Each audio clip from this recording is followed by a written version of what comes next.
Hey, good morning. I'm horticulturist Gary Bachman. It's time for another daily dose of Hort. I'm back outside in the garden. My back is feeling better. It's been kind of wonky the last week and a half or so, but it's time to get back out and do some work outside.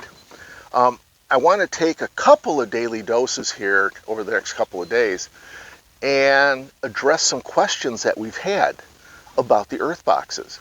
I've been showing that off as my predominant growing strategy, and people are kind of asking me, well, how in the heck does an earth box work? So what we're going to do today is look at the parts and pieces, kind of the strategy of how it works, why it works, and then tomorrow we'll get into more of the growing. So anyways, let's go ahead and get started. EarthBox is a sub-irrigated container, meaning it has a reservoir in the back. I don't know if you want to bring the camera here. In the bottom of this EarthBox, it'll hold roughly 2 gallons of water. And you can see this little opening here. That's an overflow, kind of like the overflow on your bathroom sink. So this is a container that will collect water, but it won't fill up completely and become a big soup bowl. So I love it because you really can't overfill this. Other parts and pieces that we'll see here, and we'll put some water in here in just a second. But these two corners here, over there and over here, those are corners. Those are called the wicking chambers. And when we fill it with mix tomorrow, you'll see that the media goes down into these chambers and then wicks the water up like a sponge. Okay, so it's really a neat little thing. On top of the reservoir, there's this screen, and the screen goes in, and it fits right in like this.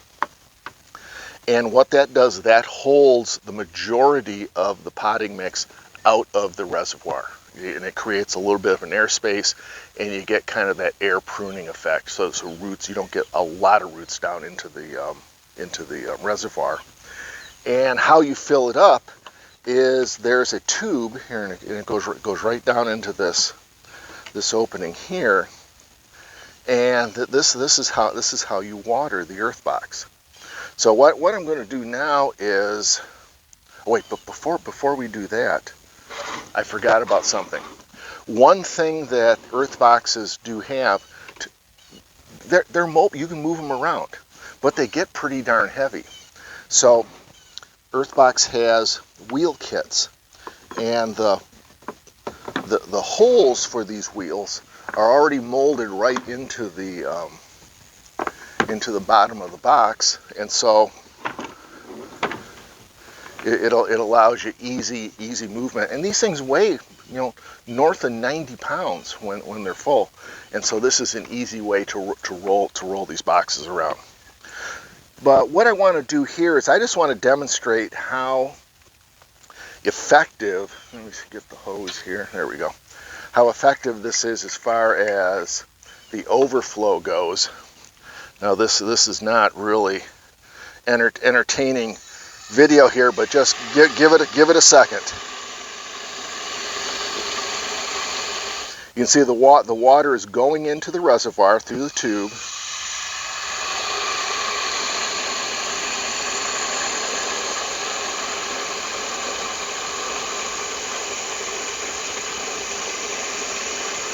And then it's about to come out the overflow.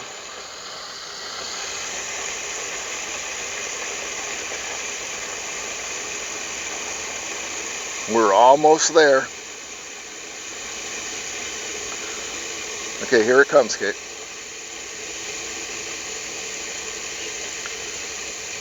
And you can see how effective that is as far as not letting the entire box fill up. One thing I should say about EarthBox is this is not a system where you can water a couple of tomatoes once a week, or any of your other vegetables or flowers.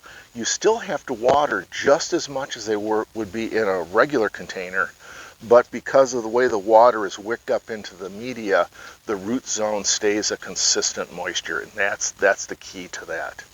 So anyways, that's part one. Tomorrow we'll come back and we'll fill this up and charge it with the dolomite and the fertilizer, cover it, and then we'll do some planting. So anyways, thanks for joining me today, and I hope to see you tomorrow for another Daily Dose of Hort.